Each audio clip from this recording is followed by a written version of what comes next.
इससे ये है कि हम भारत के लोगों को नहीं दिखाएं। सुप्रिया श्रीनेश जी ने एक बहुत अच्छा लेख लिखा है, मैं आपको पढ़ के सुनाना चाहता हूँ।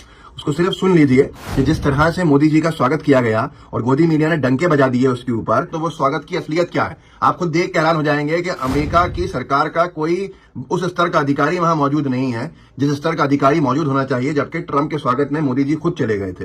सुप्रिया जी ने लिखा है कि यह देखकर बहुत दुख हुआ कि कल जब पीएम मोदी अमेरिका के न्यूयॉर्क शहर पहुंचे तो उनकी अगवानी के लिए ना तो बाइडेन सरकार का और ना ही वहां की आर्मी का कोई बड़ा अधिकारी आया, जबकि राष्ट्रपति ओबामा और डोनाल्ड ट्रंप के भारत आगमन पर मोदी जी स्वयं एयरपोर्ट पर उन्हें लेने के लिए पहुंचे थे। आपको शायद याद हो कि जब पूर्व प्रधानमंत्री डॉक्टर मनमोहन सिंह जी अमेरिका की जांच की यात्रा पर थे, तब उनके पहुंचने पर अमेरिका द्वारा उन्हें गार्ड ऑफ ऑनर दिया गया था। और यह तो सर्वविदित है कि पंडित जवाहरलाल नेहरू जी इकलौते भारतीय प्रधानमंत्री हैं जिन्हें 2 बार एयरपोर्ट पर लेने के लिए अमेरिकी राष्ट्रपति पहुंचे थे। नेहरू जी की तस्वीर भी देख लीजिए।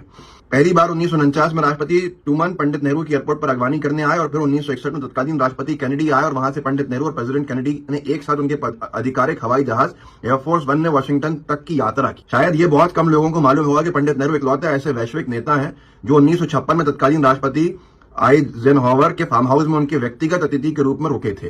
अमेरिका और चीन की सर्वविदित कटुता के बावजूद आप जानते हैं किस तरह के हालात चल रहे हैं यूएस और चाइना के बीच में। अभी हाल ही में अमेरिका की विदेश मंत्री एंटनी ब्लिंकन खुद चीन के राष्ट्रपति शी जिनपिंग को लेने पहुंचे थे। आपको पंडित नेहरू की ये स्पीच जरूर सुननी चाहिए जो उन्होंने अमेरिका पहुंचने पर दी थी। तब समझ में आ गया कि विश्व स्तरीय राजनेता का आचरण क्या होता है। तस्वीरें आपके सामने हैं, सब कुछ आपके सामने है और आप अंदाजा लगा सकते हैं कि हालात किस तरह के हैं और क्या आपको दिखाया जा रहा है। बड़ा विषय यह है कि ऐसे बिलबोर्ड्स का वहां पे चलना और साफ तौर के ऊपर नरसंहार का आरोप लगना, ये चिंता का विषय है हम सब के लिए। और हम एक एक भारतीयों को सोचना होगा कि हमारे प्रधानमंत्री के ऊपर इस तरह के सवाल वहां क्यों उठ रहे हैं।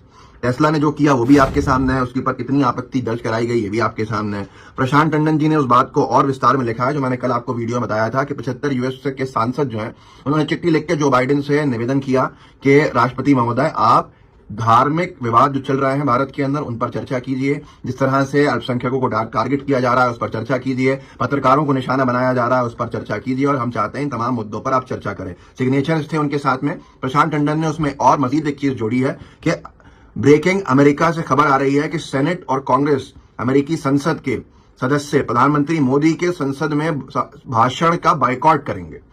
भारत की प्रतिष्ठा के लिए ये अच्छा नहीं है और इसके लिए मोदी और उनकी राजनीति जिम्मेदार है। 75 सांसद राष्ट्रपति बाइडेन को चिट्ठी लिख चुके हैं। यूएस के एक बड़ी संख्या में सांसद मोदी जी के जो भाषण उनका होना है वहां पार्लियामेंट में उसका बाइकआउट करने जा रहे हैं। इतिहास में कभी हुआ हो तो जो लोग वीडियो देख रहे हैं वो कमेंट में मुझे जरूर लिंक भेज दें। कभी नहीं हुआ है और ये चिंता का विषय है, पर गोदी मीडिया तो इसको भी एक उपलब्धि बताएगी कि इतने सारे सांसद वहां उनके भाषण से गायब हो गए।